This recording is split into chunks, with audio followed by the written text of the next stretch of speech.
এতেকাফে এতেকাফে মানুষ যায় ইবাদত করতে, কিন্তু আমাদের দেশের এতেকাফ যায় মানুষ গল্প করতে যায় না।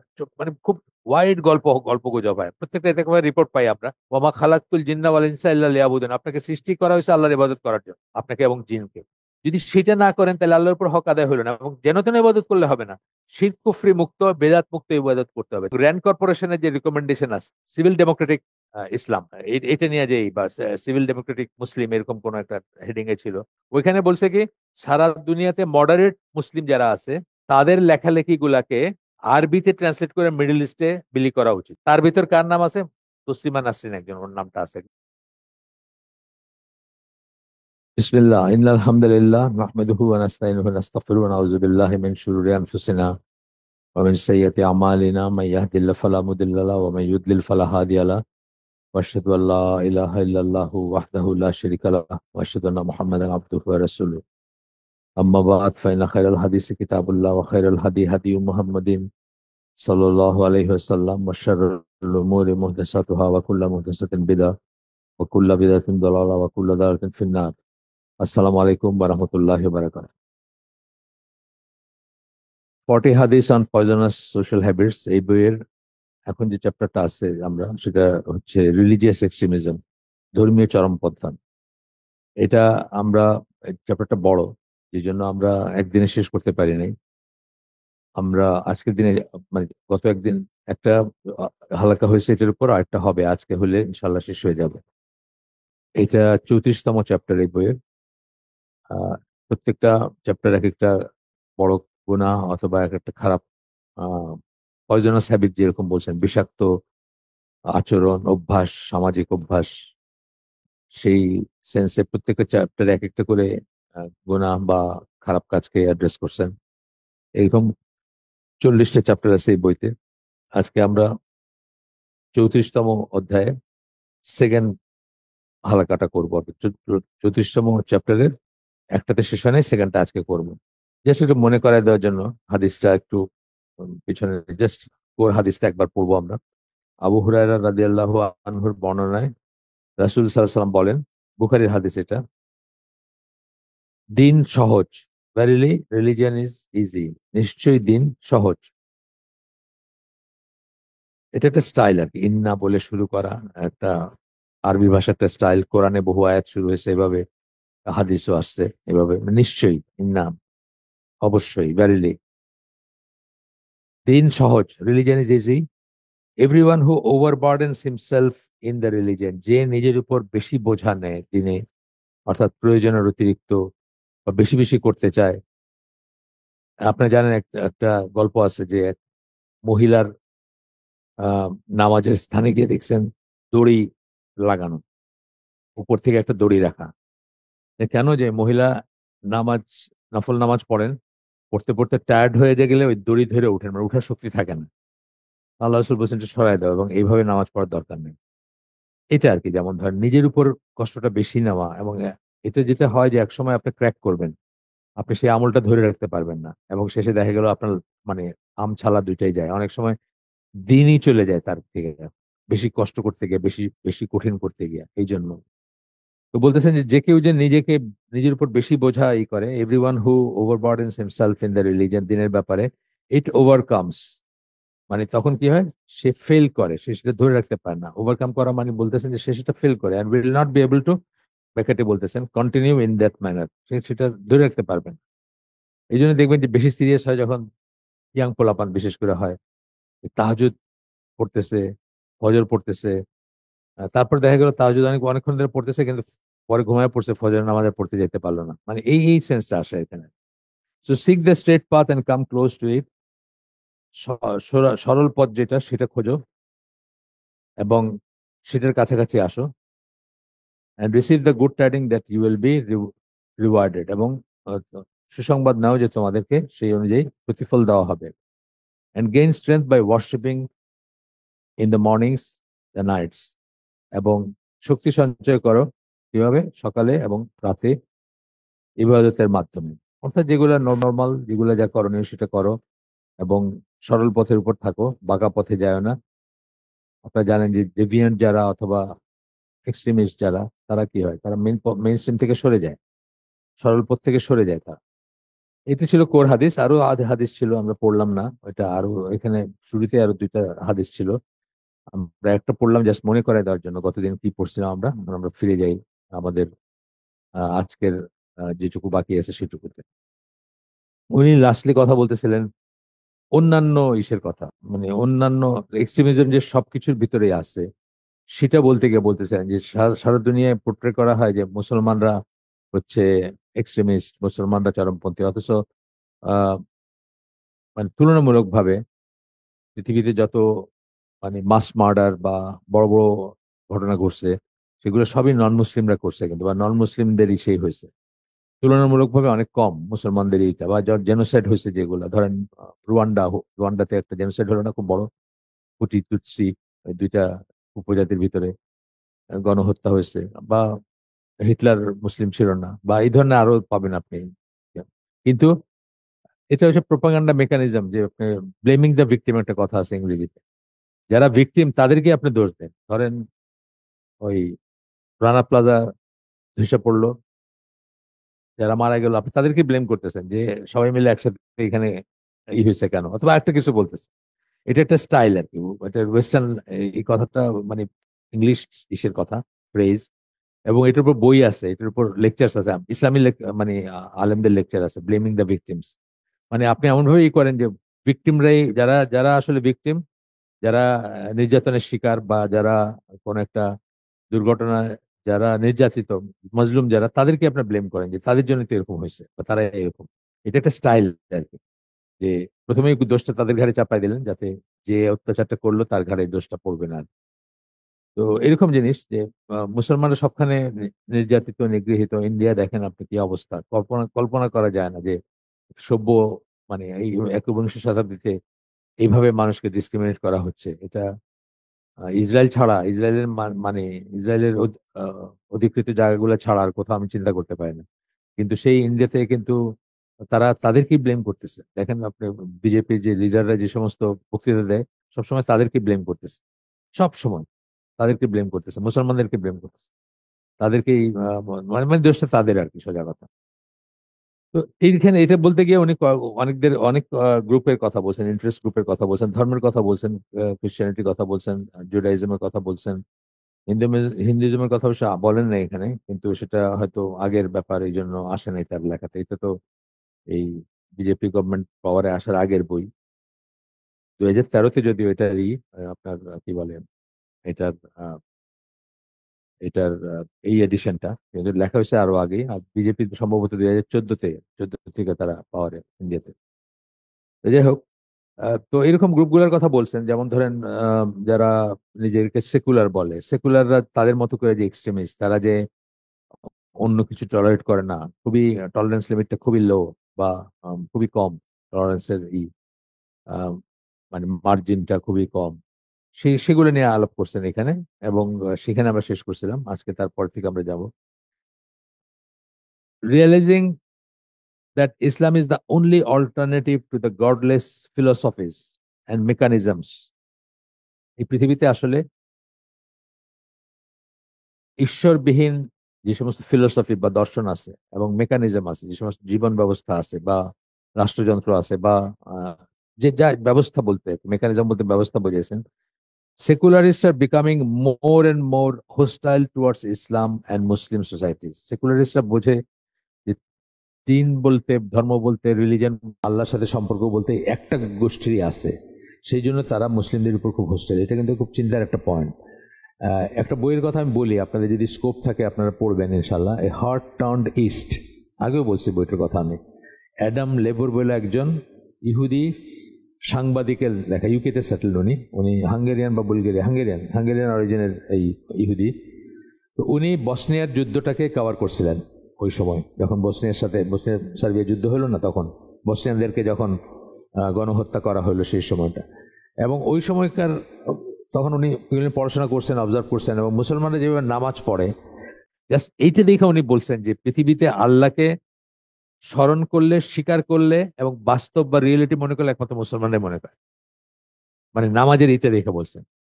এবং সেইখান থেকে উনি বলছেন, মানে বইটার নাম দিয়েছেন হার্ট টার্নড ইস্ট, মানে ইস্ট বলতে টুয়ার্ডস মিডল ইস্ট, টুয়ার্ডস পূর্ব দিকে আর কি, তার অন্তরটা পূব দিকে ফিরে তাকাইছে এবং মানে ওইদিকে তার এই মনোযোগ গেছে বা তার মনটা গেছে আর কি। কেন?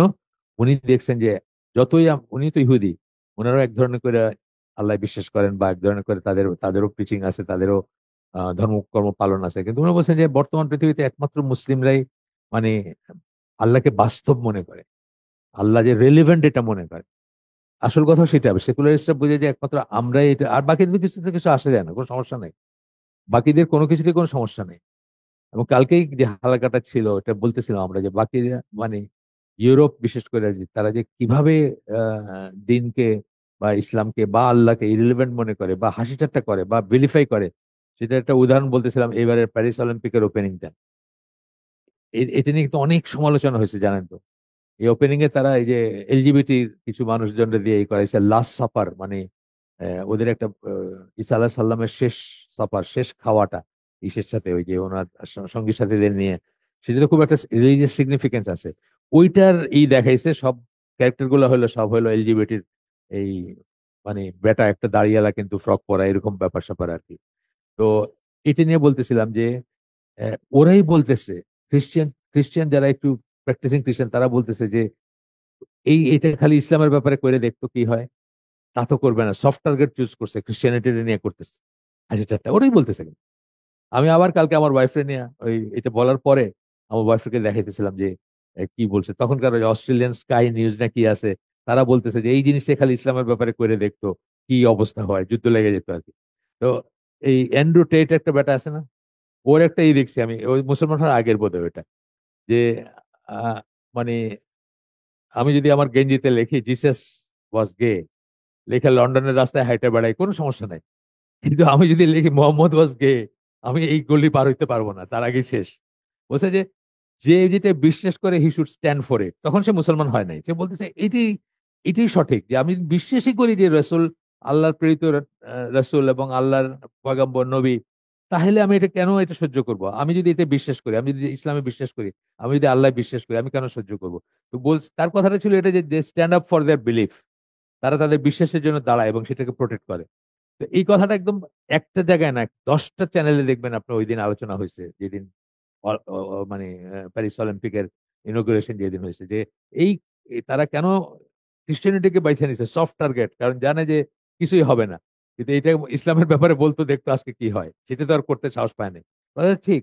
আর আরেকটা কারণ হলো যে ফ্রান্স কেন ইসলামের ব্যাপারে বলবে, তারা তো ফ্রেঞ্চ রেভলিউশন মানে ধর্মহীনতার বার্থ প্লেস বলতে পারেন, যারা চার্চকে খেদায় ইসের ভিতরে ঢুকাইছে, মানে খ্রিস্টিয়ানিটির হাত থেকে বা খ্রিস্টান মঙ্কদের কাছ থেকে বা খ্রিস্টান ক্লার্জির কাছ থেকে তাদের ইউরোপকে মুক্ত করছে বলতে গেলে, সেটার মেইন ঘটনাটা তো হলো ফ্রেঞ্চ রেভলিউশন। তাদের ওইখানে তারা ওইটা নিয়ে হাসি ঠাট্টা করবে এবং কিছুই হয় নাই, আসলেও কিছু হয়নি। তারা বলছে যে আমরা দুঃখিত, কেউ যদি এইটুকু বলছে যে আমরা দুঃখিত কারো যদি কষ্ট লেগে থাকে, কিন্তু এটা বলেনি যে আমরা ভুল করছি। হ্যাঁ, মানে আমরা একটা মানে নিরীহ একটা আয়োজন করছি, একটা এন্টারটেনমেন্টের ব্যাপার, এন্টারটেন করার চেষ্টা করছি মানুষকে। সেখানে যদি কারো মনে কষ্ট লেগে থাকে, এই এই ল্যাঙ্গুয়েজটা আমি শুনছি পরে যে সম্মেলন করছে তারা, যে তাদের জন্য আমরা সেটার জন্য দুঃখিত, কিন্তু তারা এটা বলে না যে আমরা একটা ভুল কাজ করছি। কাজ তারা ঠিকই করছে, এটা বলছে আর। তো যাই হোক, এটা বলতেছে যে এই জন্য কথাটা আমি এই ওনার বলার আগে এইভাবে চিন্তা করি নাই যে আসলে তো টার্গেটের একটা রিজন হচ্ছে এটা, কারণ আমরাই একমাত্র থ্রেট তাদের জন্য। আমরাই একমাত্র থ্রেট, আমরাই যখন আমাদের মানুষগুলোর একটু বুঝাই টুঝাই দেখা গেল মানুষগুলা দাড়ি টুপি বা হিজাব করতে শুরু করছে, মসজিদে যেতে শুরু করছে, এটা তো সমস্যা তাদের। এবং এছাড়াও যেন যেন যেভাবেই হোক আহ সারা দুনিয়াতেই, ইভেন সেকুলারিস্ট বলতে যে খালি ইউরোপ বা খ্রিস্টান তা না, মুসলমানদের ভিতরে সেকুলারিস্ট আছে। এই 2 দিন আগে দেখলাম নতুন তাগুত বলে একটা ভিডিও সার্কুলেট করতেছে, সরাসরি বলতেছে ধর্ম যার যার, উৎসব সবার, ইসলামে মৌলবাদের কি বলে মানে পলিটিক্স এর সাথে ধর্মের কোনো নাই, ইসলামে মৌলবাদের কোনো স্থান নাই, এইসব বাণী ছাড়ে যাইতেছে। তো নতুন করে যারা চিন্তা করতেছে যে তারা ক্ষমতা দখল করবে, তাদের মুখে এইসব বাণী, তার মানে একই ব্যাপার আর কি। মুসলমানদের ভিতরে যে নাই তা না, সেকুলারিস্ট বলতে যা বোঝায় সবাই, they are trying through all means to charge Islam with extremism. তারা সবভাবে ইসলামকে এক্সট্রিমিজম দেয়। এক্সট্রিমিজমের মানে কি, আমি যখন দিনের পথে নতুন আসতেছি এই এই এই ফেজে লাইফের, তখন আমি একটা পড়ছিলাম, বইটা আমার কাছে এখনো আছে। ডেনমার্কে একটা হয়েছিল, মানে বড় ইন্টারন্যাশনাল একটা সেমিনার টাইপের হয়েছিল, অনেক পেপার পড়ছিল আর কি। তো তখন ওনার নামটা জহির সামথিং, আমি ভুলে গেছি। আহ আপনার চাইলে আমি রেফারেন্স নিয়ে আসতে পারবো। তো উনি বলছে যে every Muslim has to be a fundamentalist. Fundamentalist না হলে সে মুসলিমই না, মৌলবাদী না হলে সে মুসলিমই না। প্রত্যেকটা মুসলিমকে মৌলবাদী হইতে হবে এবং মৌলবাদী হইলেই কেবল সে মুসলিম। কারণ মৌলবাদী কথাটা মানে কি, মৌলিক জিনিসগুলো যে করবে। আমাদের মৌলিক জিনিস কি? নামাজ, রোজা, হজ, জাকাত, হ্যাঁ, এইসবই তো। নামাজ, রোজা, হজ, জাকাত, ইমান, এগুলো তো আমাদের মৌলিক বিষয়। এগুলো একটা ছাড়া যে নামাজ পড়ি না আমি মুসলিম, এটা মানে আছে কথাটা? তো মানে মৌলবাদী হইতেই হবে। Every Muslim has to be a fundamentalist. কিন্তু তারা এমন একটা ধারণা দিছে যে আমাদের গরু খাওয়া চালু মুসলিমরা এটাতে অফেন্ডেড ফিল করে। হ্যাঁ, আমার মৌলবাদী বললাম, আমি তো মৌলবাদী না। মানে ব্যাপারটা এরকম হয়েছে। আসলে গর্ব করা উচিত ছিল যে হ্যাঁ, আমি মৌলবাদী, মানে একটা সার্টিফিকেট যে আমি সব আলহামদুলিল্লাহ, অন্তত বাহ্যত বা মানে দৃশ্যত বাইরের থেকে দেখা যায় মতো করে আমি আমার সব মানে মৌলিক জিনিসগুলো পালন করতেছি। তারপরে ভিতরে খবর আল্লাহ জানেন, বা সেটা বিচার হবে আল্লাহর সাথে। তো এটা তো একটা মানে কমেন্ট, মানে কমেন্ডেশন যেটাকে আমরা বলি, মানে এটা তো একটা জিনিস, মানে ভালো সার্টিফিকেট, তাই না? আপনার মৌলবাদী বললাম, মানে আপনি সবকিছু করেন ইসলামের উপর আছেন। আমি তো মনে করি গর্ববোধ করা উচিত কাউকে মৌলবাদী বলে। কিন্তু তারা এটাকে বলতে বলতে বলতে মানে আপনার ঘরে ঘরে চলে আসছে। ঘরে মানে আমাদের পেপার গুলার পাতা কি দিয়ে ভরে, এইসব দিয়ে তো ভরে। এই কালকে একটা ক্লিপ কে পাঠাইছে, একটা ছেলে কাইন্দা কাইন্দা বলতেছে যে তার বাপরে জাস্ট মসজিদ থেকে বাইর হওয়ার জন্য, মসজিদ থেকে বাইর হয়েছে, বাস তারে জামাত শিবির কি বলে নিয়ে মেরে ফেলছে। যে মসজিদে যাওয়া কি পাপ নাকি, মসজিদে যাওয়া কি নাকি, এরকমই করে ফেলছে। তো বাংলাদেশের অবস্থা এরকমই হয়ে গেছে, বা এরকমই এখনো আছে। এখনো যে সব চলে গেছে তা না। ফজরের নামাজে একটা ইয়াং ছেলে যায়, মানে এ তো অলরেডি মার্কড আর কি, অলরেডি। হ্যাঁ, হ্যাঁ, অলরেডি সে লিস্টে আছে আর কি, ফজরের নামাজে যায় এত ইয়াং ছেলে। তো বলতেছেন যে secularization of the Muslim mind has been intensified on the pretext of promoting moderate Islam. এবং সেকুলারাইজেশন কি, মুসলিম মনের সেকুলারাইজেশন কিভাবে ঘটতেছে? মডারেট ইসলামী করে। আপনাদেরকে বলছি একটা বইয়ের কথা, ড্যানিয়েল পাইপস ওনার নাম। কি বলে, এক্সট্রিম এক্সট্রিম ইসলাম রিচেস আমেরিকা বা এরকম কিছু। আমার বইটা আছে, আমি অনেকদিন আগের পড়া, তো 2005-এ টাচে পড়া। ওইখানে এবং র্যান্ড কর্পোরেশনের যে রিকমেন্ডেশন আছে, সিভিল ডেমোক্রেটিক ইসলাম, সিভিল ডেমোক্রেটিক ইসলাম, এটা নিয়ে যে বা সিভিল ডেমোক্রেটিক মুসলিম, এরকম কোন একটা হেডিং এ ছিল। ওইখানে বলছে কি যে সারা দুনিয়াতে মডারেট মুসলিম যারা আছে তাদের লেখালেখি গুলাকে আরবিতে ট্রান্সলেট করে মিডল ইস্টে বিলি করা উচিত। তার ভিতর কার নাম আছে? তসলিমা নাসরিন একজন, ওর নামটা আছে, একদম নাম করে আছে তার। উনি নাকি মডারেট মুসলিম, এবং ওনার এইটা আরবিতে ট্রান্সলেট করে বলতেছে আরব দেশগুলোতে সার্কুলেট করা উচিত, যেন আরব দেশের এই মৌলবাদী এইটা কমে আর কি। চিন্তা করছেন মডারেট বলতে তারা কি বোঝায়, বা মডারেট কথাটা মানে কি? মডারেট কথাটা মানে এই এই যেমন ধরেন তসলিমা নাসরিন বললাম, আমাদের দেশে আরো আছে মডারেট, অনেক অনেক অনেক মডারেট মুসলিম আছে আর কি। তো এইটা দিয়ে কি করতে যাচ্ছে? আপনার সেকুলারাইজেশন চলতেছে। সেকুলারের কথাটা শুনতে খুব ইনোসেন্ট মনে হয়, কিন্তু কথাটা মোটেই ইনোসেন্ট না। এবং খ্রিস্টান মিশনারি যে টার্গেট করে, তাদের লিটারেচার পড়ছি আমি, সেখানে তারা বলে গরিব মানুষদেরকে, গরিব মুসলমান, তাদেরকে লোভ টোপ দেখায় বা নানা রকমের ছলচাতুরির মাধ্যমে খ্রিস্টান বানানো। আর যারা শিক্ষিত মধ্যবিত্ত বা উচ্চ মধ্যবিত্ত, তাদেরকে তো এটা করতে পারবে না, তাদেরকে সেকুলার বানায় দাও। তাদেরকে সেকুলার বানায় দিলেই অর্ধেক কাজ হয়ে গেল আর কি। এই এই জিনিসটা আর কি। আচ্ছা, এরপরে বলতেছেন, এরপরে আইসা এক জায়গায় বলতেছেন, আমি স্কিপ করে পড়তেছি। In reality however what the secularist desire is for Muslim to deviate and go to extremes by becoming secular Muslim. তারা যেতে চায় যে, সেকুলারিস্টরা চায় যে আমরা যেন সেকুলার মুসলিম হয়ে যাই, just as the Jews and Christians went to extremes and secularize their religion, যেমন ভাবে ইহুদি এবং খ্রিস্টানরা করছে। আপনারা জানেন আমাদের যেরকম ইসলাম শিক্ষা পড়ায়, আমেরিকা কিন্তু এরকম রিলিজিয়াস স্টাডি পড়াইতো। এসিএলইউ, আপনার নাম শুনছেন কিনা জানেন, আমেরিকান সিভিল লিবার্টিজ ইউনিয়ন। এরা কিন্তু এই চেতনাপন্থী আর কি, আপনাকে কি বলবো, আমাদের দেশে ধরেন ঘাদানিক মার্কা একটা জিনিস আর কি, চেতনাপন্থী একটা সংস্থা। তারা কিন্তু সংগ্রাম করতে করতে এই ইউএস স্কুলগুলোর থেকে রিলিজিয়াস স্টাডিকে বাড়ি করছে। এখন কিন্তু ইউএস স্কুলে ওই ইসলামিয়াত পড়ায় না, ইসলামিয়াত না মানে খ্রিস্টানিয়াত পড়ায় না, তাদের যেটা ছিল আর কি। এটা এটা করছে। আমাদের দেশে সেম সিস্টেম চলতেছিল, অলমোস্ট হয়েই গেছে তো আমাদের দেশে। আমাদের দেশে যে ইসলাম পড়ায়, যেটুকু স্কুলে পড়ায়, এটা তো ইসলামের কোনো জাতি না। মানে কি পড়ায় এটা জানেন আপনারা? কি পড়ায়? এটা দিয়ে কেউ মানে মুসলমান হবেও না, মুসলমান থাকবেও না, এটার উপর বেস করে আর কি।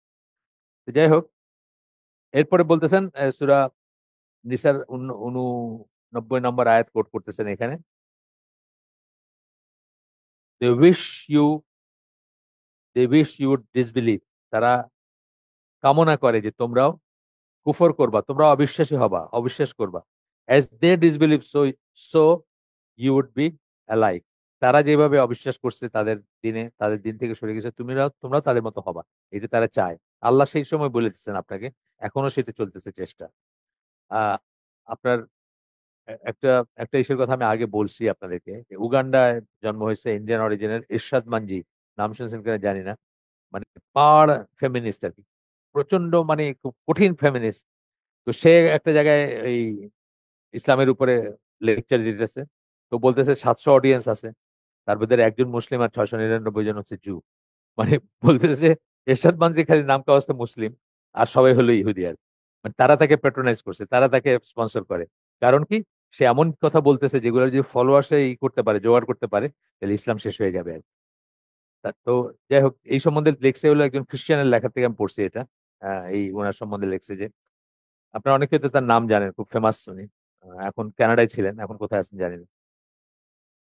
আচ্ছা, এরপরে বলতেছেন, in the 5 daily prayers Muslims are reminded not to be like the Jews who called Ezra a son of god.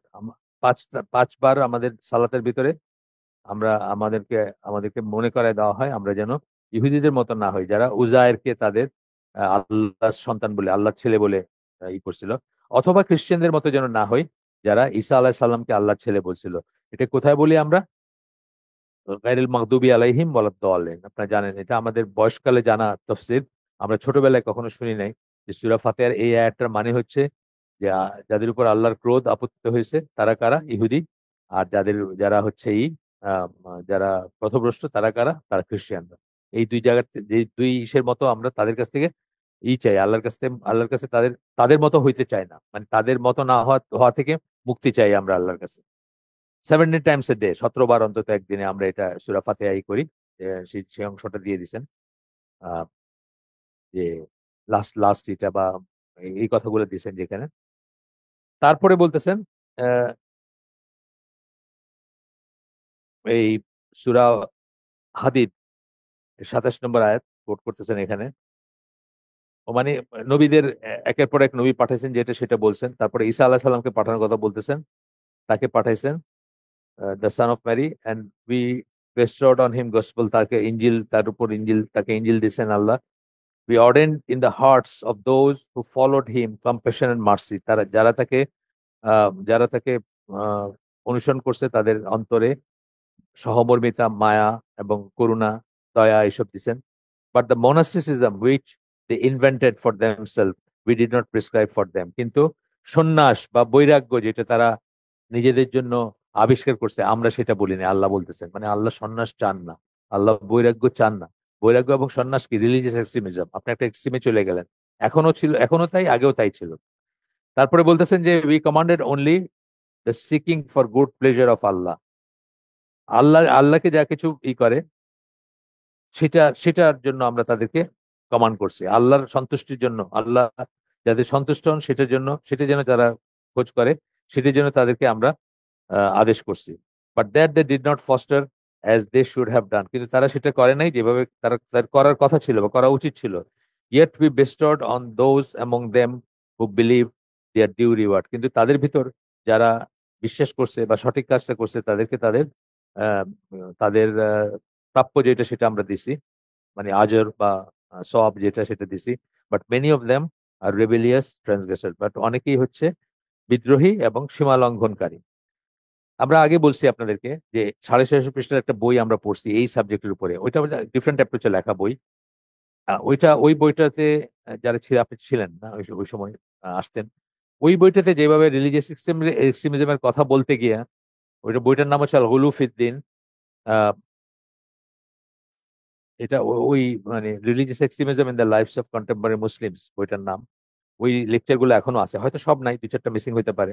তো ওইখানে ওই বইটা আমি সবাইকে পড়তে বলবো অথবা লেকচার গুলো শুনতে বলি এই কারণে যে যত যত আহ, শাখা প্রশাখা আছে ইসলামের, যেখানে এক্সট্রিমিজম ঢুকতে পারে, তার সবকটা কিন্তু অ্যাড্রেস করছেন। জাস্ট ফর এক্সাম্পল তাকলিদ এবং ইজতিহাদ, এটা নিয়ে কিন্তু দুই এক্সট্রিমেই আছে মানুষ, না? অনেক মানুষ আছে যারা মনে করে তাকলিদ করলে একদম একদম মানে ইসলাম থেকে বের হয়ে গেল বা খালিজ হয়ে গেল মনে করে। আবার কিছু মানুষ আছে যারা মনে করে যে তাকলিদ না করলেই বোধহয় ইসলাম থেকে বের হয়ে গেল, মানে দুই সাইডে এক্সট্রিমিজম আছে। তো এইভাবে উনি যত যত ফিল্ডে এক্সট্রিমিজম হইতে পারে বা চরমপন্থা থাকতে পারে সবকটা ফিল্ডে অ্যাড্রেস করছেন। আপনারা যারা এই সাবজেক্টের উপর ইন্টারেস্টেড তারা ওই বইটা পড়বেন। একটা বইটা অনেক বড় মোটা বই, 650 পৃষ্ঠা বললাম ইংরেজিতে। অথবা আমাদের লেকচার গুলো এই করতে পারেন, আমাদের চ্যানেল লাগানো আছে। আচ্ছা, তো ওইখানে মানে খুব প্রসঙ্গত মনে পড়লো এটা। তো বলতেছেন যে the prophet had warned both the Muslim community in general as well as companions in particular that they should not go to extreme in practicing Islam. Particularly নবী তার সাহাবীদেরকে বলছেন এবং জেনারেলি সকল মুসলিমের জন্য বলে গেছেন যে আমরা যেন দিনের ব্যাপারে চরমপন্থা অবলম্বন না করি বা এক্সট্রিমে না যাই। এখন এখানে একটা জিনিস বলার আছে যে ইসলামে এক্সট্রিমিজম আর কাফেরদের এক্সট্রিমিজমের ভিতরে তফাৎ আছে। কাফেররা ধরেন কোন একটা দেশে, সৌদি আরবে যেমন, সৌদি আরবে যেমন হুদুদ পানিশমেন্ট গুলা কার্যকর করা হয়। কেউ যদি কাউকে হত্যা করে বা কেউ যদি ওইসব হুদুদ পানিশমেন্ট যেসব ক্রাইমের জন্য আছে, সেসব ক্রাইম হাত কাটা বলেন বা বিহেডিং বলেন, সেগুলো সৌদি আরব কার্যকর করে। এটাকে কিন্তু সারা দুনিয়া ছেঁচে করে বা এক্সট্রিম একটা পজিশন বলে। আমরা কিন্তু সেটা বলি না। আমাদের কাছে এক্সট্রিমিজম খুব সিম্পল জিনিস হতে পারে। শীতের রাতে গরম পানির ব্যবস্থা আছে, আপনি গরম পানিতে অজু না করে ইচ্ছা করে ঠান্ডা পানি দিয়ে অজু করলেন, কষ্ট নিলেন নিজের উপরে, নিয়ে মনে করলেন যে আপনার বেশি সওয়াব হলো। এটা হলো এক্সট্রিমিজম ইসলামে। অথবা আপনি হজের সফরে গেছেন, ছায়া আছে, ছাতি আছে, কিন্তু আপনি ছায়া বা ছাতির নিচে দাঁড়াইলেন না। প্রচন্ড প্রখর রোদে আপনি হাঁটাহাঁটি করলেন বা চললেন, হাঁটলেন, এক জায়গা থেকে আরেক জায়গায় যাচ্ছেন, থিঙ্কিং দ্যাট আপনার হজটা অনেক পোক্ত হইলো। এটা হলো এক্সট্রিমিজম ইসলাম। ইসলামের এক্সট্রিমিজম ডিফিনিশন অন্য। মানে ভালো কাজও করতে গিয়ে আপনি এক্সট্রিম হয়ে যেতে পারেন ইসলামে। এগুলো হয়তো অ্যাপারেন্টলি আপনার কাছে মনে হতে পারে ভালো কাজ। বা ওই মহিলার কথা বললাম যে দড়ি ধরে উঠতেছেন, কারণ দাঁড়াইতে পারতেছেন না। দড়ি একটা ধরে উঠতেছিলেন, আল্লাহ রসুল এসে দড়িটা সরাই ফেললেন। এটাও এক্সট্রিমিজম। আপনাকে এই কষ্ট করতে বলেন নাই আল্লাহ। আর যতটুকু আপনি পারেন, সূরা তাগাবুনে একটা আয়াত আছে না যে যতটুকু পারেন আপনাকে আমল করতে বলা হয়েছে। সূরা তাগাবুনে একটা পার্টিকুলার আয়াত আছে এই প্রসঙ্গে। আচ্ছা আসেন, আমরা এই পরের হাদিসটায় যাই। এই হাদিসটা একটু বড়, আমি শুধু ইটা বলে দিব আপনাদেরকে, মানে সামারিটা বলে দিব। বড় বলতে গল্পটা আপনারা অনেকবার শুনছেন, বুখারীর হাদিস এটা। সেটা হলো যে আল্লাহ রসুলের ওয়াইফদের কাছে সাহাবীরা আসছিলেন, এসে তার আমল সম্বন্ধে জিজ্ঞেস করছিলেন। তো তারা যখন আমল গুলা বলছেন যে এইটা হচ্ছে আমল বা এটা আল্লাহ রসুলের আমল, তখন তারা বলছেন যে আচ্ছা, নবী হিসাবে ওনার এটা ঠিকই আছে, কিন্তু আমরা তো আর নবীর মতো না, আমরা তো সাধারণ মানুষ, আমাদের তো আরো বেশি করে করা উচিত। তখন একজন বলছেন যে উনি আর কখনো রাতে ঘুমাবেন না, মানে সারা রাত তাহাজ্জুদ পড়বেন। আরেকজন বলছেন যে উনি প্রতিদিন রোজা রাখবেন, মানে নফল রোজা সারা জীবন রাখবেন বা প্রতিদিন রাখবেন। আরেকজন বলছেন যে উনি বিয়ে শাদী করবেন না, কারণ বিয়ে শাদী সংসার এগুলো ডিস্ট্রাকশন। তখন আল্লাহ রসুল শুনলেন, শুনে এসে বললেন, by Allah, I am more fearful of Allah and more conscious of him than you. আমি তোমাদের ভিতরে আল্লাহকে সবচেয়ে বেশি ভয় করি। সোজা কথা যেটা, এটার অর্থটা সেটা। তবুও বলে বলতেছেন, I fast and break my fast. আমি রোজা রাখি এবং ভাঙি, অর্থাৎ আমি রোজ রোজা রাখি না। কোনোদিন রোজা রাখি, কোনোদিন রাখি না, মানে নফল রোজার কথা বলতেছে। I pray and sleep. আমি রাত্রেই করি, তাহাজ্জুদ পড়ি, কিন্তু আমি ঘুমাইও। And I also marry women, এবং আমি মেয়েদের বিয়ে করছি বা করি। Therefore whoever turns away from my way of life, যে আমার জীবন ব্যবস্থা থেকে মুখ ঘুরে নিল, অর্থাৎ আমার সুন্নাহ থেকে মুখ ঘুরে নিল, ওখানে সুন্নাহ কথাটা আসছে, ইজ নট ফ্রম মি, সে আমার একজন না। লাইসা মিন্নি একটা কথা বলেন না, তো আমার একজন না। তো আমরা যদি তার একজন না হই, মানে তার ফলোয়ার না, তাহলে আমরা কি? আমরা মুসলিমই না। না, খুব বড় রিস্ক কিন্তু এটা। এই যে এক্সট্রিমিজমের ভালো কাজও আপনার মন গড়া ভাবে করতে পারবেন না, এটা কিন্তু ইসলামের একটা মৌলিক শিক্ষা। এইটা ধরেই কিন্তু কত মানুষ ডেভিয়েটেড হয়ে গেছে, তাই না? ধরেন ঈসা আলাহ সাল্লামের জন্মদিনে লাইট জ্বালানো হয়, ক্রিসমাস, তারা গাছে লাইট জ্বালায়, সাজায়, তারপরে আনন্দ ফুর্তি করে, কেনাকাটি করে, এই করে, ঈদের মতো মানায় না। এটা দেখতে দেখতে আমাদের কিছু মুসলিমদের মনে হলো যে আমাদের নবী তো শ্রেষ্ঠ নবী, তো ঈসা আলাহ সাল্লামের যদি এটা করা হয় তো আমাদের নবী তো আরো বেশি ডিজার্ভ করে। তারপরে কি শুরু হলো, আস্তে আস্তে শুরু হয়েছে কিন্তু একটু একটু করে। ইদানিং তো দেখি মহা ব্যবস্থা আর কি, মানে একটা স্লোগানই চলে আসছে, সকল ঈদের বড় ঈদ, ঈদে মিলাদুন নবী। দ্বিতীয়ত কি দেখা যায়, 350-400 ট্রাক এর উপরে সব পিচি পিচি পোলাপান সবুজ টুপি পরায় উঠাই দিছে। জসনে জুলিসে কি করতেছে তারা জানে না আসলে। জিজ্ঞেস করে দেখেন যে মানে মানে কেন করতেছো কি করতেছো জানে না হয়তো, এমনকি লাইফটাও জানে না, এইটাও জানে না যে 12ই রবিউল আউয়াল আসলে তার জন্মদিন কিনা এটা নিশ্চিত না। মানে দের ইজ নো মানে প্রুফ যে 12ই রবিউল আউয়ালই তার জন্মদিন ছিল, এমন কোনো নিশ্চয়তা নাই। 12ই রবিউল আউয়াল তার মৃত্যু দিবস ছিল, ইয়েস, কিন্তু সেটা তো তখন উনি অলরেডি নবী বা হেড অফ স্টেট, তারটা রেকর্ড করছে মানুষ, লিখে রাখছে বা ই করছে, কিন্তু তার জন্মের সময়টা 12ই রবিউল আউয়াল ছিল এটা কোনো নিশ্চয়তা নাই। তো এটাও হয়তো জানে না, কিন্তু তারা দিনভর ট্রাকে করে হই হই করতেছে আর সকল ঈদের বড় ঈদ বলে স্লোগান দিতেছে আর কি। তো যাই হোক, এটা খেয়াল করার ব্যাপার যে আল্লাহর ভালো কাজই হোক, যেটাকে ভালো কাজ মনে হবে। যেকোনো একটা কাজ আমাদের কাছে চোখে ভালো এই কাজটা ভালো মনে হতে পারে। নবীর প্রতি ভালোবাসা, নবীর প্রতি ভালোবাসা প্রকাশের রাস্তা এটা না। নবীর প্রতি ভালোবাসা প্রকাশের রাস্তা কি? তার সুন্নাহকে জীবনে ধারণ করা। উনি যেটা করছেন সেটাকে করা। এইভাবে আপনার মন গড়া ভাবে আপনি ডিফাইন করলেন একটা ভালো কাজ। মনে হইতেছে আপনার কাছে অ্যাপারেন্টলি ভালো কাজ আপনি করতেছেন, সেটাও রিলিজিয়াস এক্সট্রিমিজম হইতে পারে। এই যেমন এটা। এটাতে কি বললেন যে, আমার সুন্নাত থেকে মুখ ফিরিয়ে নেবে সে আমার কেউ না। আচ্ছা। এরপরে আরেকটা আসতেছে, হাদিস আসতেছে। এটা হচ্ছে আমর বিন আল-আস, আব্দুল্লাহ বিন আমর বিন আল-আস, মানে আমর বিন আল-আসের ছেলে আব্দুল্লাহ ইবন আমর বলি আমরা তাকে অনেক সময়, আব্দুল্লাহ বিন আমর বলি অনেক সময়। তার ছেলে আব্দুল্লাহ অনেক কজন ছিলেন, এই জন্য খুব কনফিউশন হয়। এই বইতে দেখলাম যে শুধু আব্দুল্লাহ বললে এটা আব্দুল্লাহ আব্দুল্লাহ বিন মাসুদ। এইটাতে আমার বোঝার কোনো উপায় নেই।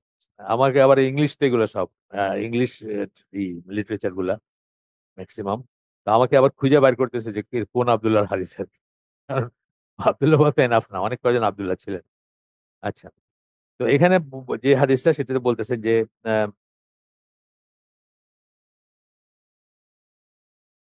উনি এক্সট্রিম সেলফ ডিনায়াল, মানে নিজেকে সেলফ ডিনায়াল কথাটা মানে কি, নিজের রুচি নিজের রিপু চাহিদা এগুলাকে করা, ডিনাই করা, অস্বীকার করা, এগুলোকে পাশ কাটায় যাওয়া। আমাদের এই চাহিদা কি, খাবার বা সংসার বা আরো কিছু টাকা পয়সা, আরাম আয়েশ, এগুলোকে সব ডিনাই করা আর কি, এগুলোকে সব ত্যাগ করা, অনেকটা মানে বৈরাগ্য মাত্র একটা ভাব আর কি। দেখেন হাদিসটাতে কি বলে। তো রাসূল সাল্লাল্লাহু আলাইহি ওয়াসাল্লাম যখন শুনলেন যে উনি এরকম করেন, উনি রাতে ঠিক মতো ঘুমান না, আহ তাহাজ্জুদ পড়েন, ওয়াইফের কাছে যান না সব সময়, বা আরো অন্যান্য জিনিসগুলা, তখন উনি জিজ্ঞেস করলেন যে আমাকে তো এইভাবে, that you fast during the day and offer prayers all night, দিনের বেলা রোজা রাখো আর সারা রাত সালাত তাহাজ্জুদ পড়ো, তোমার ওয়াইফের জন্য সময় কোথায়, সংসারের জন্য সময় কোথায়? তাই না? মানে ব্যাপারটা তাই তো। মানে আমি আমি শুনলাম যে তুমি নাকি এরকম করো। রাসূল জিজ্ঞেস করতেছেন ওনাকে। উনি বললেন, ইয়েস, ও আল্লাহর মেসেঞ্জার, হ্যাঁ রাসূল, হে রাসূলুল্লাহ, হ্যাঁ আমি এরকমই করি। তখন আল্লাহ রসুল বললেন, সরি, আল্লাহ রসুল বললেন তাকে, ইনস্ট্রাক্ট করলেন, ডোন্ট ডু দ্যাট, এটা করো না। না করলেন অ্যাপারেন্টলি ভালো কাজ, কিন্তু fast for a few days and then give it up for a few days, কিছুদিন রাখো আর কিছুদিন বাদ দাও। Offer prayer and also sleep at night because your body has a right on you. সালাত করো, তাহাজ্জুদ পড়ো এবং তারপরে ঘুমাও, কিছুক্ষণ পড়ো কিছুক্ষণ ঘুমাও, কারণ তোমার শরীরের তোমার উপর হক আছে। And your guest has a right on you, তোমার যে মেহমান তার তোমার উপরে হক আছে। মেহমানকে সময় দেওয়ার তো একটা ব্যাপার, আমার মনে হতে পারে যে কি ধামাকা কি কথা কইতেছি, কথা কয়ে সময় নষ্ট করতেছি, এই সময়টা তো আমি ইবাদত করতে পারতাম, হইতে পারে। অনেক মানুষ কিন্তু আছে এরকম যারা টোটালি সোশ্যালাইজ করে না, যে সোশ্যালাইজ করাটা ইসলামে রিকমেন্ডেড সেটাও করেন। যেমন ইসলামে কেউ দাওয়াত করলে দাওয়াত রাখাটা ওয়াজিব, জানেন তো? দাওয়াত রাখাটা ওয়াজিব, যদি কেউ করেই ফেলে আপনাকে ডাকে তার বাসায় খাইতে যাওয়াটা বা তার ইসে অ্যাটেন্ড করা, যদি না পারেন, যদি রোজা আছেন ধরেন, তাহলে তার জন্য দোয়া করে দিবেন। তাকে বলবেন আমি রোজা আছি, পারলাম না, তো এ, আমি দোয়া করে দিলাম আপনার জন্য, এরকম ব্যাপার আর কি। তো বলতেছেন যে it is sufficient for you to fast 3 days in a month, এক মাসে 3 দিন রোজা রাখা তোমার জন্য এনাফ।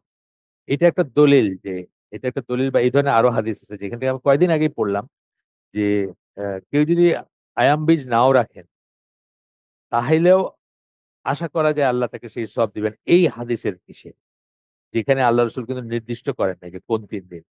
আয়াম বীজ তো একটা স্পেশাল রোজা, যদিও আমরা বলবো না যে আমাদের আয়াম বীজ কাজা করছি বা ওই দিনে করছি, এটা হবে না, আয়াম বীজ আয়াম বীজই, কিন্তু আশা করা যায় যে আল্লাহ তাকে প্রতিদান দিবেন। আচ্ছা, 3 দিন enough, as the reward of a good did is multiplied 10 Times. ভালো একটা কাজ করলে তার আজের বা তার ওই প্রতিফলটা আল্লাহ, সওয়াবটা আল্লাহ 10 গুণ করে দেন। So it will be like fasting throughout the year, এবং সেটা 3 দিন, যেহেতু 10 টাইমস মানে 30 দিন, তার মানে সারা বছর রোজা রাখার মতো হবে। তো আব্দুল্লাহ বলতেছেন, I insisted on fasting and so I was given a hard instruction. আমি তারপরে বললাম যে আমি যখন পারসিস্টি আমি রাখি, এরকম আর কি বলছেন উনি, বা ইনসিস্ট করছেন কি করবেন। তো উনি বলছেন যে, ও আল্লাহর apostle, I can do more than that, মানে আমি তার চেয়ে বেশি করতে পারি। 3 দিন তো কিছুই না, মাসে 3 দিন কি হলো। তখন আল্লাহ রাসূল তাকে বললেন যে দাউদ আলাইহিস সালামের রোজা রাখো, অর্থাৎ do not fast more than that. ওটা কি ছিল? উনি জিজ্ঞেস করলেন যে দাউদ আলাইহিস সালামের রোজাটা কি ছিল? আল্লাহ রাসূলকে জিজ্ঞেস করলেন। আল্লাহ রাসূল বললেন যে হাফ অফ দ্য ইয়ার, বছরের অর্ধেক, অর্থাৎ alternate day. He used to fast every day, every other day, sorry, he used to fast every other day. একটা দিন, তারপরে অপরের একটা বাদ দিয়ে আরেকদিন, আর every other day. And never fled upon meeting the enemy. এটা খুব ইম্পর্টেন্ট একটা ইনফরমেশন আল্লাহ করে দিছে, যে কখনো যুদ্ধ থেকে পালায় যান নাই। মানে তার একদিন অন্তর অন্তর রোজা রেখে সেই স্ট্রেংথ ছিল যে উনি শত্রুর মোকাবিলা করতে পারছেন। আপনার যদি মানে শরীরটা সোজা করে না দাঁড়াইতে পারেন, আপনি যুদ্ধ করবেন কেমন? সেটাও একটা ইঙ্গিত ছিল যে এরকম করা পর্যন্ত তুমি এরকম করো যদি, তাইলেও তোমার থাকবে আর। আচ্ছা, গেল এটা। আহ, এখানে শেষ। এটা এটা বুখারীর হাদিস ছিল। এই একই ধরনের আরেকটা বর্ণনা আসতেছে আবু দারদা রাদিয়াল্লাহু আনহুর ব্যাপারে। সালমান আল ফারিসি বা ফার্সি, দুইটাই ঠিক আছে, দুইভাবেই বলা হয় তার নাম। সালমান আল ফারিসি বলা হয়, সালমান আল ফার্সি বলা হয়, দুইটাই ঠিক আছে। তো এটা হচ্ছে যে আবু জুহাইফা রাদিয়াল্লাহু আনহু বলেন, রাসূল সাল্লাল্লাহু আলাইহি সাল্লাম ওই যে ভাই বানায় দিছিলেন না দুজনকে, দুজন দুজন করে, যে থাকার জন্য, সুবিধার জন্য, যাদের ঘর বাড়ি ছিল না তখন, নতুন করে হিজরত করছেন আল্লাহ রাসূল যখন মদিনায় আসলেন, তখনকার কথা। তো আবু দারদা এবং আহ, সালমান আল ফার্সি তারা ছিলেন এরকম। তো সালমান এক সময় তার বাড়িতে গেছেন, আবু দারদার বাড়িতে গেছেন, বেড়াইতে গেছেন, এবং বা দেখা করতে গেছেন। এবং এই আবু দারদার ওয়াইফকে দেখছেন যে খুব অগোছালো কাপড় চোপড় পরা, অগোছালো মানে মলিন জীর্ণ। মানে কোন একটা ইউজুয়াল জিনিসটা কি, একটা গৃহবধূ সে পরিচ্ছন্ন থাকবে, তার হাজবেন্ডের জন্য সে প্রেজেন্টেবল থাকবে বা সুন্দর হয়ে থাকবে, এটাই তো স্বাভাবিক। কিন্তু উনি দেখছেন যে তার ফ্রেন্ডের ওয়াইফ খুব আহ, অগোছালো, মানে জীর্ণ শীর্ণ কাপড় চোপড়ে আছেন, ভাই ড্রেসড ইন শেভি ক্লোথস, যাই হোক। He asked her why she was in that state. জিজ্ঞেস করছেন যে আপনার এই অবস্থা কেন, মানে কেন এরকম এরকম হয়ে আছেন। She replied, your brother Abu Darda is not interested in the luxuries of this world. Abu Darda এই দুনিয়ার বিলাসিতাতে আর ইন্টারেস্টেড না। অর্থাৎ মানে ওয়াইফ কেমনে থাকলো না থাকলো এটাতে কিছু আসে যায় না, ভালো কাপড় পরলো কি না পরলো, সুন্দর থাকলো কি না থাকলো, এটা কিছু আসে যায় না তার। এই সেন্সটা বোঝাইতে চাইছেন আর কি।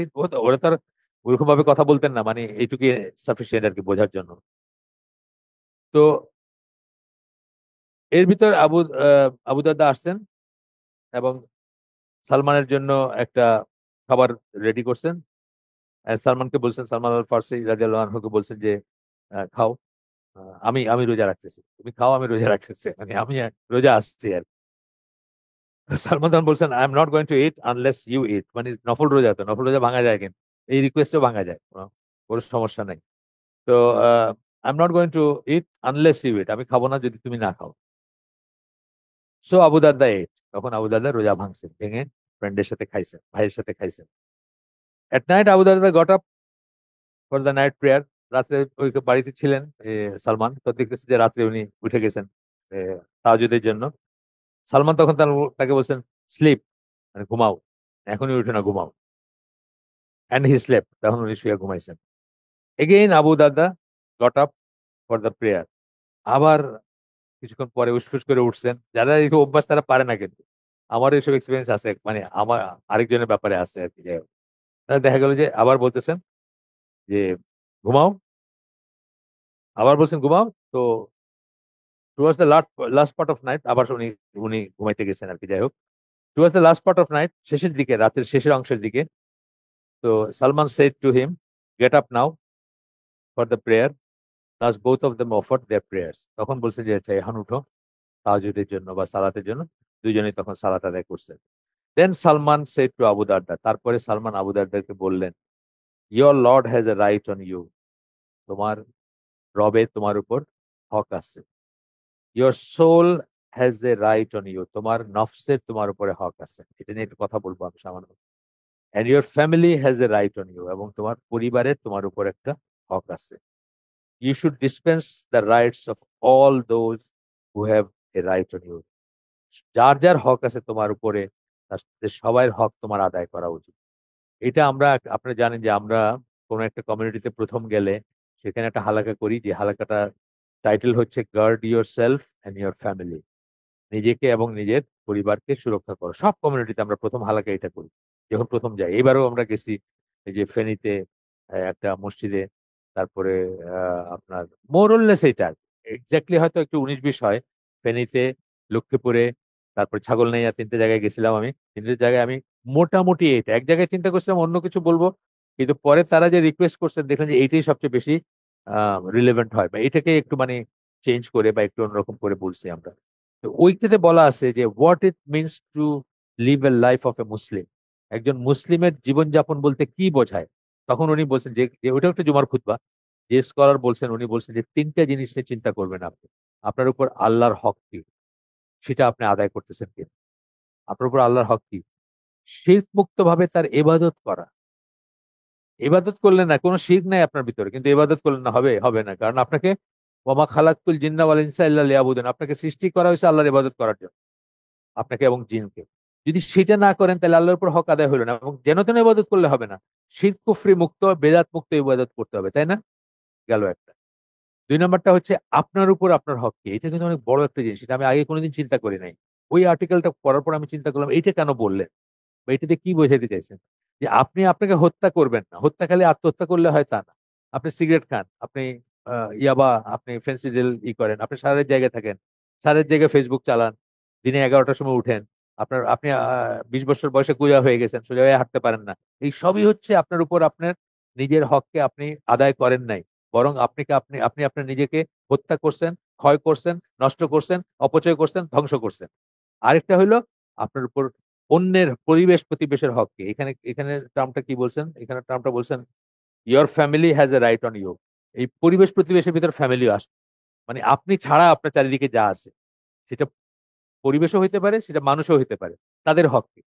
তো তখন সবচেয়ে ক্লোজ কি আপনার আপনার ফ্যামিলি। তার চেয়ে বাইরে কি নেইবার, নেইবারদের হক কিন্তু অনেক বেশি। নেইবারদের হক এত বেশি যে আল্লাহ রাসূল সাল্লাল্লাহু আলাইহি ওয়াসাল্লাম এবং সাহাবীরা ভয় করতেন যে তাদেরকে ওয়ারিশ বানায় দেওয়া হবে। এত হক নেইবারদের। নেইবারদের হক কি সেটা নিয়ে আপনি চিন্তা করবেন। এবং পরিবেশের হক কি, পরিবেশের হক হচ্ছে আপনি এটাকে ধ্বংস করবেন না, এটাকে লুট করবেন না, এটাকে নষ্ট করবেন না, এটাকে আগামী প্রজন্মের জন্য রেখে যাবেন, যেন আপনার যেটুকু দরকার দুনিয়া থেকে, আর যেটুকু দরকার সেটুকু আপনি নিবেন, ঠিক আছে ফাইন। কিন্তু তার বাইরে আপনি লাক্সারি করতে গিয়ে, অপচয় করতে গিয়ে, ফুটানি করতে গিয়ে আপনি আপনি নষ্ট করবেন না পরিবেশ প্রতিবেশকে, এটা। এরপরে আবু দারদা রাসূল সাল্লাল্লাহু আলাইহি ওয়াসাল্লামের কাছে গেছেন and mention this to him, এবং সালমান আল ফারিসি কি বলছেন এটা তার কাছে বললেন যে আমার তো এরকম এরকম করলো। বললেন আমরা যে মানে ধরেন একজন কেউ কিছু একটা শুনাইছে আর একজন মুরব্বীর কাছে গিয়ে আরে আমার তো ওইদিন একদম সাইজ করে দিল এরকম করে, বলেন তো কি ব্যাপার। রাসূল সাল্লাল্লাহু আলাইহি ওয়াসাল্লাম শুনলেন, তারপর বললেন Salman spoken the truth. Salman ঠিক কথাই বলছে। তার মানে আমাদের সবার জন্য এটা ঠিক কথা না? এরকম করে আল্লাহ রাসূল যখন এন্ডোর্স করলেন, এই কথাগুলো আমাদের সবার ব্যাপারে প্রযোজ্য। আমরাও যেন মনে রাখি ইনশাআল্লাহ। আমাদের ভিতরে দেখা যায় এরকম হয়, আর এরকম আছে অনেক, যে মানে হঠাৎ করে চেঞ্জ হয়ে খুব একটা অন্যরকম অবস্থায় চলে যাওয়া। সেটা আমরা করব। আচ্ছা ঠিক আছে। এরপরে আ এক্সট্রিমিস্টদের কথা বলতেছেন। উসমান রাদিয়াল্লাহু আনহুকে যারা হত্যা করল তাদের কথা বলতেছেন। তারা এক্সট্রিমে গেছিল এবং তারা অবস্থার সুযোগ নিয়ে কিভাবে কি সিচুয়েশন তৈরি করছিল সেগুলা। তারপরে বলতেছেন যে মুসলিম কমিউনিটির সাজেস খারিজিদের কথা বলতেছেন, শিয়াদের কথা বলতেছেন, মুরজিয়াদের কথা বলতেছেন, জাহমিয়াদের কথা বলতেছেন, কাদেরিয়াতের কথা বলতেছেন। এরা সব এক্সট্রিমিস্ট গ্রুপ। এরা কোন না কোন দিকে এক্সট্রিম। এক্সট্রিম মানে যে এক্সট্রিম তো 2 সাইডে হইতে পারে। আপনার আ করাতেও এক্সট্রিম হইতে পারেন, না করাতেও এক্সট্রিম হইতে পারেন। আমরা কি মধ্যপন্থার উম্মত বলি নিজেদেরকে না? মানে আমরা কি বিটুইন খারিজিজ এন্ড মুরজিয়া। আমরা আমাদের অবস্থানটা কি? আহলুস সুন্নাহ ওয়াল জামার অবস্থান কি? মাঝামাঝি। খারিজিরা যেমন আ মানে আ মার, কাট করে সব শেষ করে দিতেছে। আমলকে আমলকে ইমানের অংশ মনে করে না হচ্ছে মুরজিয়ারা, যে জন্য মুরজিয়ারা মনে করে আমল করার দরকার নেই। আচ্ছা, আবার আরেকটা মিসকনসেপশন হচ্ছে যে আহ, কোনো একটা খারাপ কাজ করলে আল্লাহর কাছে সবসময় তওবা করা যায়।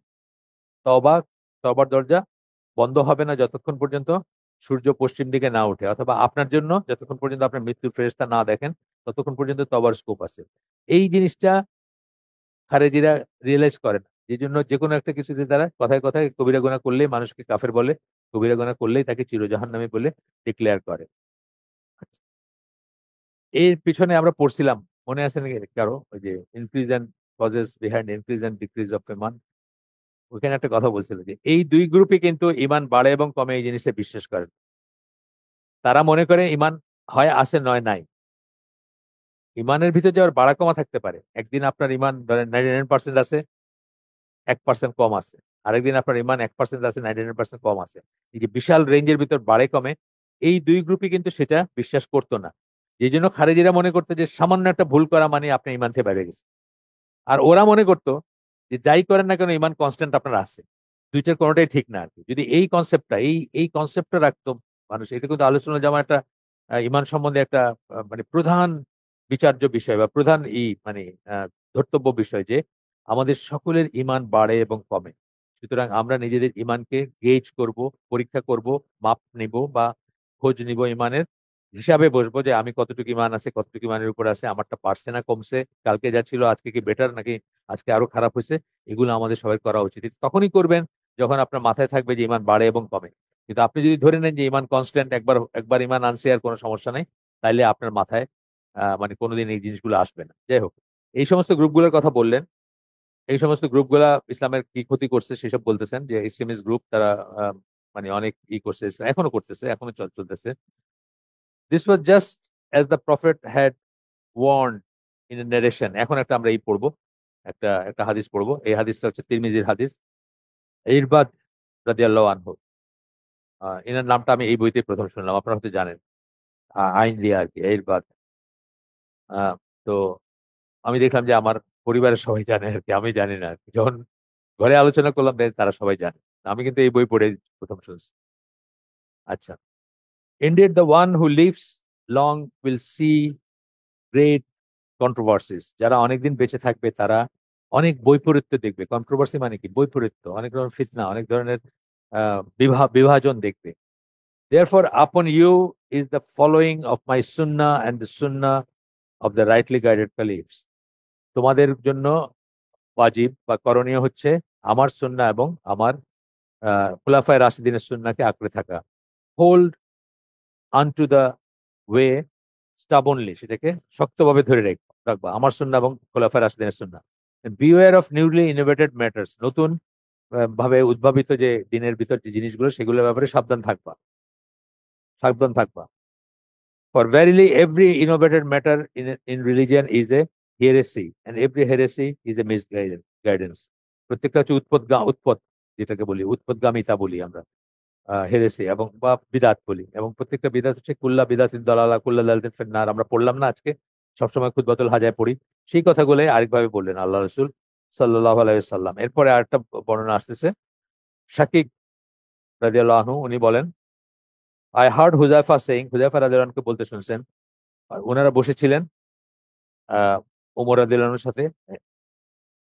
তখন উনি জিজ্ঞেস করছেন, হু এবং you remembers the statement of prophet about the affliction. ফিতনা সম্বন্ধে আল্লাহ রসুলের যে বক্তব্য সেটা কার মনে আছে, কার মনে আছে, এটা জিজ্ঞেস করছেন।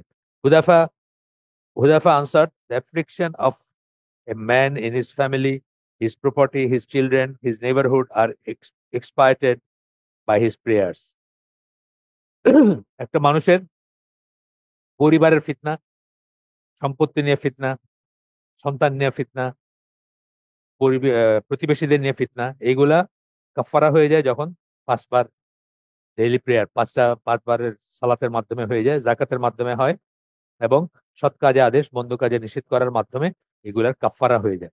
এই ফিতনাগুলোর থেকে বেঁচে যায় মানুষ, বা এই ফিতনাগুলোর খারাপ এফেক্ট থেকে বেঁচে যায়। Omar clarified, I did not ask you about this affliction. Omar তখন বললেন যে আমি এইগুলো সম্বন্ধে জিজ্ঞেস করিনি তোমাদের, মানে এই ডেইলি লাইফের ফিতনা নিয়ে জিজ্ঞেস করিনি।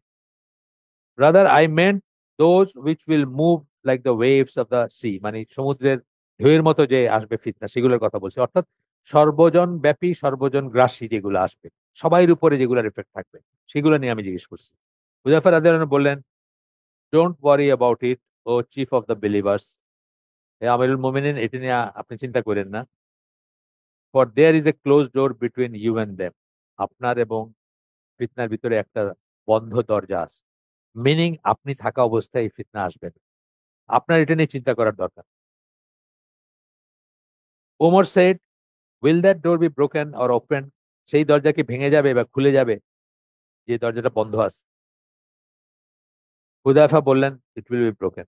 মানে নবী সাল্লাল্লাহু আলাইহি ওয়াসাল্লাম বেশ কিছু কনফিডেন্সিয়াল কথাবার্তা কিন্তু হুযায়ফা রাদিয়াল্লাহু আনহুকে বলে গেছেন, আমরা জানি অন্যান্য হাদিস থেকে জানি। বেশ কিছু মানে মানে গূঢ় তত্ত্ব বলতে পারি আমরা। গূঢ় তত্ত্ব বলতে ওই সেন্সে না। মানে যেমন এই কথাটা, এটা ধরেন তাকে বলে গেছেন। উনি জানেন এই সম্বন্ধে। হয়তো সবাই জানেন না, সব সাহাবীরা জানেন না। বা বিশেষ করে যে মুনাফিকদের নামটার যে লিস্ট, সেটা বলে গেছেন আরকি, যে এই বিশ্বাসীদের ভিতর যারা তোমাদের সাথে নামাজ পড়ে, তোমাদের সাথে মসজিদ নববীতে যায়, ABCDEF, এরা হলো মুনাফিক। এটা বলে গেছেন আরকি। তো এরকম মানে কিছু জিনিস বলে গেছেন। তো ওমর বললেন, "Then it will never be closed", তারপরে আর কখনো এটা বন্ধ হবে না। মানে এই যে ফিতনা শুরু হইলো, এটা থাকবেই। কোন না কোন ফর্মে থাকবে। কোথাও না কোথাও থাকবে। উনি কনফার্ম করলেন, ইয়েস, হ্যাঁ। রিয়াজ হুযায়ফা, তারপরে এই যিনি ন্যারেট করতেছেন হাদিসটা, উনি বলতেছেন যে আমরা হুযায়ফাকে জিজ্ঞেস করলাম। এটা আসলে আসার হবে আরকি। হাদিস ঠিক না, আসার হবে। ওই আল্লাহ রাসূল সাল্লাল্লাহু আলাইহি ওয়াসাল্লামের ওই বলাটুকু আসে এখানে, যেখানে মানে বলে গেছেন। সেই হিসাবে আরকি হাদিস। কিন্তু আসলে ঘটনাটা যেটা, সেটা হলো আল্লাহ রাসূল সাল্লাল্লাহু আলাইহি ওয়াসাল্লামের পরের ঘটনা। এবং এটা আসার হিসাবে হয়তো আমরা বলব। যদিও হাদিস এবং আসারের ভিতরে অনেক সময় ডিফারেনশিয়েট করা হয় না। তো বললেন যে উনারা হুযায়ফাকে জিজ্ঞেস করলেন, did Omar know that Omar কি জানতেন? Did Omar know what that door meant? Omar কি জানতেন ওই দরজা বলতে কি বোঝাইছে? ওই দরজাটা কি?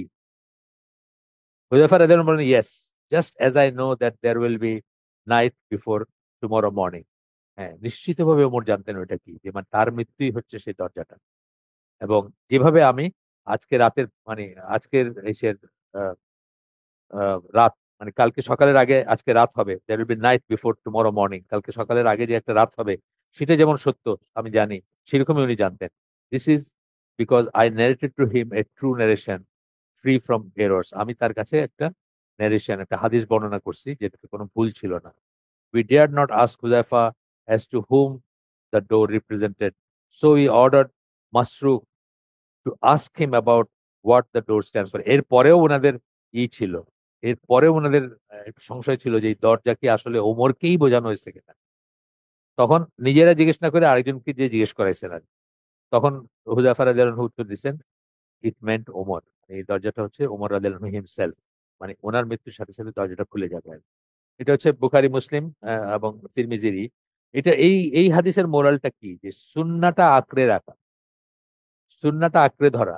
এই যে খারেজি, এই যে রাফিদি, এগুলো সব কি ওসমান রাদিয়াল্লাহু আনহুর মৃত্যুর পরে থেকে কিন্তু শুরু হইল। তাই না?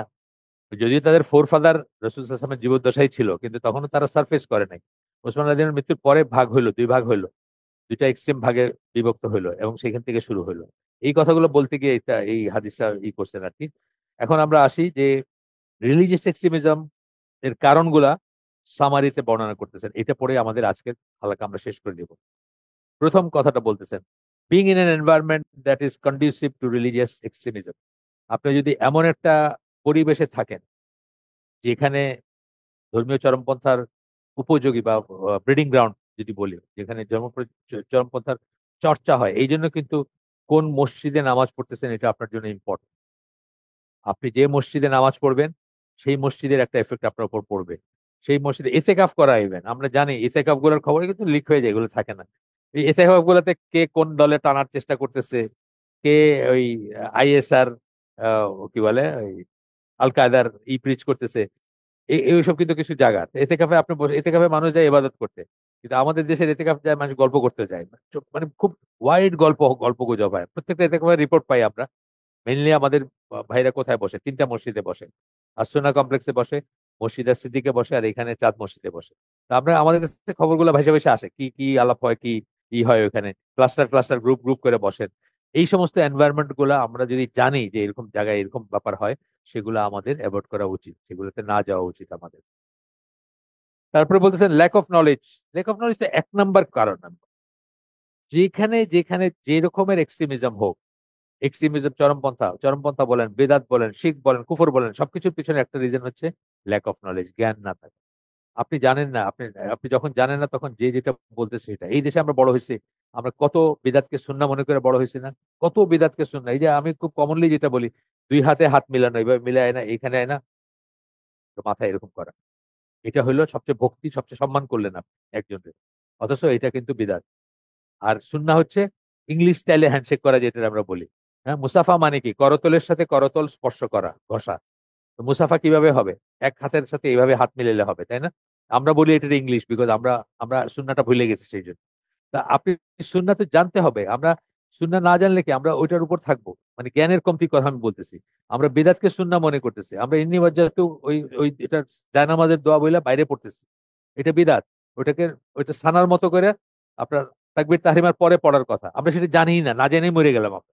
আমরা সূরা মানে জানা যায় যে সূরা ফাতিহা পড়তে হয়, এটা না জেনে জন্মগ্রহণ করছি, না জেনে মরেই যেতে।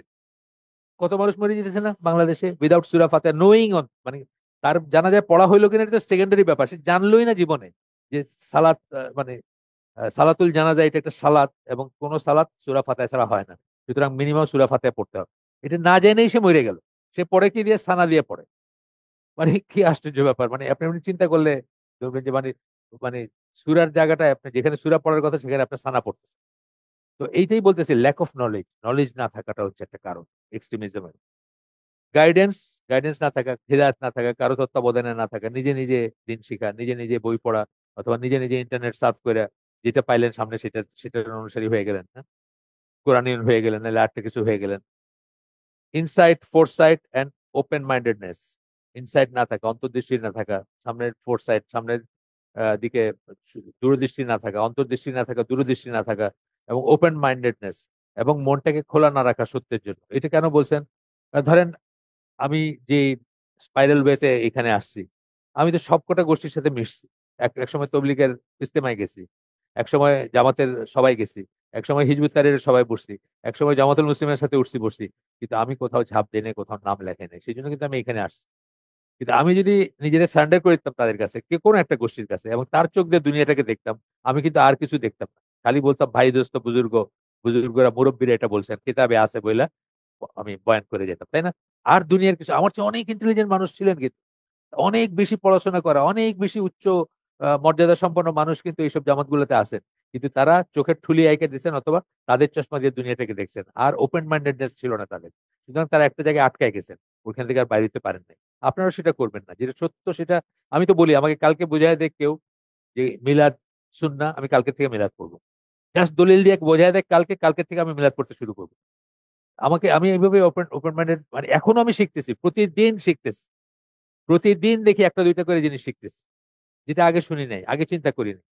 যেমন একজন আমার জিজ্ঞেস করছে, আহ, ভাইয়ের সৎ মেয়ে তার মাহরাম হবে কিনা, বা ভাইস ভার্সা, একটা মেয়ের সৎ বাবার ভাই কি তার মাহরাম হবে কিনা, এরকম কোনদিন চিন্তা করি, কোনো মাথায় আসে নাই, চিন্তায় আসে নাই, মানে মানে এটার এটা কোনো প্রসঙ্গ আসে নাই।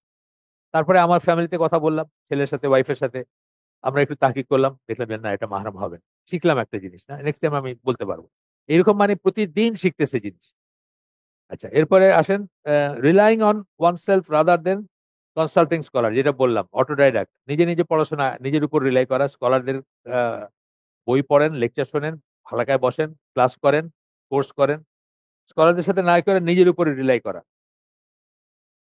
And classical works, classical work যেগুলো, মানে যেগুলো আমাদের মানে সালাফদের সময় থেকে আসছে, বা যেগুলা ভালো কাজ যেগুলা, ধরেন তফসির বলতে ক্লাসিক্যাল তফসির আমরা কি বুঝি?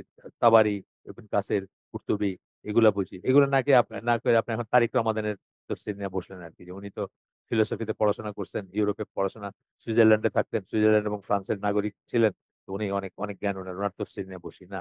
এটা পদ্ধতি না, ওই ক্লাসিক্যাল তফসিরের কাছে যাইতে হবে। আমরা কি জানি, আমরা কি বলি, প্রথম 3 জেনারেশনের কাছে ফিরে যেতে হবে, রুটে ফিরে যেতে হবে, তাদের কাছ থেকে দিন শিখতে হবে। Deriving and acquiring religious knowledge from ignorant and incapable scholars. জাহিলদের কাছ থেকে দিন নেওয়া একই কথা, সেটাও একটা এক্সট্রিমিজমের কারণ। অনেক সময় দেখেন একটা একটা মানুষের ক্যারিসমেটিক ফিগার হয়, বুঝছেন না? হাজার হাজার লক্ষ লক্ষ মানুষ তাকে ব্লাইন্ডলি ফলো করতে। আপনি জার্মানির মতো একটা জাতিকে চিন্তা করেন, কি করে তারা সেকেন্ড ওয়ার্ল্ড ওয়ারের কাজগুলো করতে পারছে? একটা লোক তাদেরকে মানে মানে কি বলবো, হিপনোটাইজ করে ফেলছে বলতে পারে। পুরা জাতিটাকে একটা লোক মানে করে ফেলছে, মোহ আবিষ্ট করে ফেলছে। তার কথায় তারা কি করে গেছে, কি করছে, এখন হিস্ট্রি দেখে তাদেরও তো লজ্জা লাগে যে আমরা এরকম করছি, কিন্তু করছে তো তারা। এইভাবে দেখবেন যে একটা জাহিলের পিছনে মানুষ দিয়ে দিতেছে, জান দিয়ে দিতেছে, বা তারটাই মনে করতেছে। আমাদের দেশে আছে না ওইটা নাকি জামাতুত তৌহিদ নাকি জানি, হিজবুত তৌহিদ, হাতুড়ি নিয়ে ঘুরতো। আপনি দেখেন তাদের ইগুলা, যারা এখন যে প্রোগ্রাম টোগ্রাম গুলো করতেছে, এগুলো যারা সেকুলারিস্ট, যারা ইসলামকে ধ্বংস করতেছে, তারা কিন্তু প্রমোট করে, তারা সেকেন্ডেড করে এগুলো।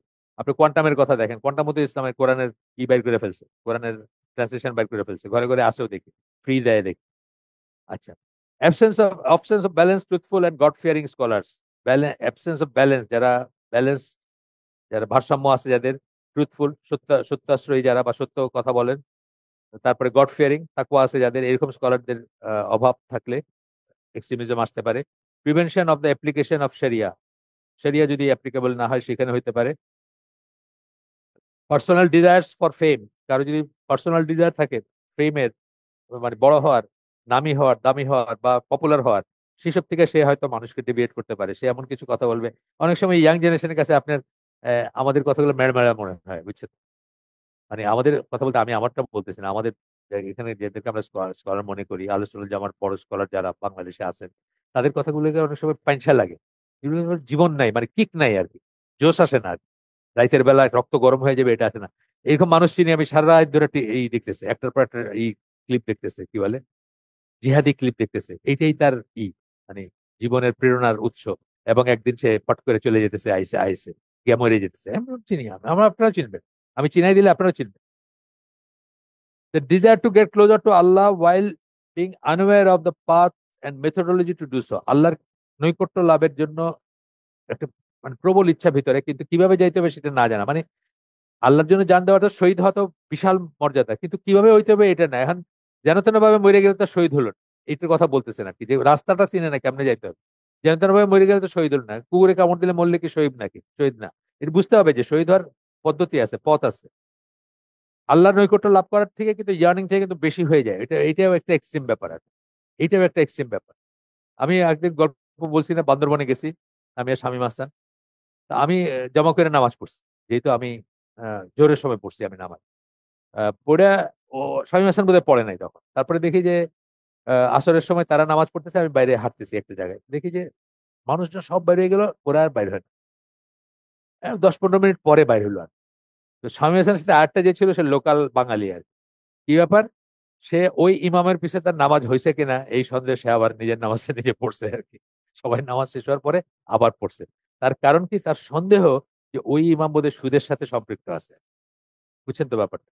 অথচ একজন ইমাম যদি তাকে আমি মুসলিম মনে করি, সে যদি কবিরা গুনাহকারী হয়, তার পিছনে আমার নামাজ হয়ে যাবে। আমার নামাজ রিপিট করার কোনো দরকার নাই, তার পিছনে আমার নামাজ ভ্যালিড। সে যদি ভুল, এই অজু নাই ইমামের, ধরেন আমি জানি না, ইমাম অজু ছাড়া নামাজ পড়াইতেছে, আমার নামাজ হয়ে গেছে, তার কি হবে সেটা আল্লাহর সাথে হিসাব। তো এইসব আর আনফেয়ার কোয়ারশন, প্রেশার, হাই হ্যান্ডেডনেস আর টর্চার মেটেড আউট। অনেক সময় স্টেটের দ্বারা, স্টেট এন্ড গভর্নমেন্ট কি করে, অনেক টর্চার করে কাউকে রিলিজিয়াস কারণে বা কোনো ইসে, করে তাকে এক্সট্রিমিস্ট বানায় দেয়। সে আগেও এক্সট্রিমিস্ট ছিল না, সে বাইরের পরে মনে করে আর জীবন রেখে কি হবে, আমি মরবো, এই কটেল নিয়ে মরবো। আর এরকম অনেক কি আছে, আনোয়ার আওলাকি, সৈয়দ কুতুব, তাদের উপর এই এফেক্টটা হয়েছিল। তাদেরকে নিয়ে যখন দিনের পর দিন টর্চার করা হয়েছে, তারা রিডিকুলাইজেশন, যেটাকে আমরা বলি, রিডিকুলাইজ হয়েছিল তারা। People issuing fatwas on or using their knowledge of the Quran and Sunnah to derive legal ruling on matters not specifically mentioned in either আচ্ছা ইসলামিক ল, যেগুলো মানে মুতাসাবি, যেগুলো ভিতরে ডাউটফুলি আছে, সেগুলো থেকে নিজে নিজে একটা মিনিং নিয়ে এটার উপর আপনি একটা ফতোয়া দিয়ে দিলেন, বা একটা রুলিং বাইর করলেন, একটা ফতোয়া বাইর করলেন। এই দেখুন এখানে এটা লেখা আছে। একটা উদাহরণ দেই, যেমন সূরা নাজমের একটা আয়াত আছে যে প্রত্যেকটা সোল তাই পাবে যা সে আর্ন করছে। খুব সিম্পল কথা, আপনি যেটা যা অর্জন করছেন আপনি সেটা পাবেন। এখান থেকে ইমরান নজর হোসেন বলছে যে আপনার নিজে যদি শরীরে করে আর্ন না করেন, তাহলে সেই সম্পদ আপনার জন্য হারাম, এবং সেটা সুদ পর্যায়ের বা হারাম পর্যায়ের জিনিস। কথা ঠিক নাকি? কথা ঠিক না। আপনার বাপ কোটিপতি ছিল, আপনি কিচ্ছু করেন নাই, আপনার বয়স তখন 10 বছর, আপনি ওই 1 কোটি টাকার মালিক হয়ে গেছেন। এটা হালাল না আপনার জন্য? হালাল। একটা মহিলা খুব সুন্দরী উচ্চশিক্ষিতা, তাকে আপনি 50 লক্ষ টাকা মৌরানা দিয়ে করছেন এবং ক্যাশ দিচ্ছেন তারে, সে পাইছে, এটা কোনো কষ্ট করছে সে সেটার জন্য? করে নাই।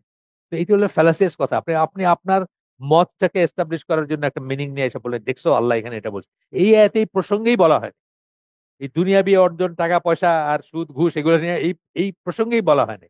এই আয়াতে বলা হয়েছে যে আপনার আমল অনুযায়ী আপনি রিওয়ার্ড পাবেন, সেই কথা বলা হয়েছে। সূরা নাজমের আমি ভুলে গেছি 19 নাম্বার বা এরকম কোন আয়াত, আপনার দেখে নিন। সেইখানে বলা হয়েছে এইটার উপর, এটাকে ওই ওনার সুদের উপর একটা বই আছে, ওটা এইটা পড়ে আমরা একটা বাদ দিছি। মানে আমার আমার ছেলের কাছে আসছিল যে এই বইটাকে আমরা ট্রান্সলেট করবো কিনা। ওনার এই মতটা দেখে আমরা বলছি যে না থাক, আর আর দরকার নাই আর কি, উনি পরে অন্যরা করছে আর কি। সুদের উপর একটা বই আছে। সুবহানাকা আল্লাহুম্মা বিহামদিকা আশহাদু আল্লা ইলাহা ইল্লা আনতা আস্তাগফিরুকা ওয়া আতুবু ইলাইক। আমরা যে শুনলাম তার ভিতরে ভালো কিছু শুনে থাকলে সমস্ত প্রশংসা আল্লাহর, আলহামদুলিল্লাহ। খারাপ কিছু শুনে থাকলে সমস্ত ব্যর্থতা আমার, এবং সেটা শয়তানের তরফ থেকে। আল্লাহ আমাদেরকে তৌফিক দিয়ে যা ভালো শুনলাম তার উপর আমল করার। আসসালামু আলাইকুম ওয়া রাহমাতুল্লাহি ওয়া বারাকাতুহু।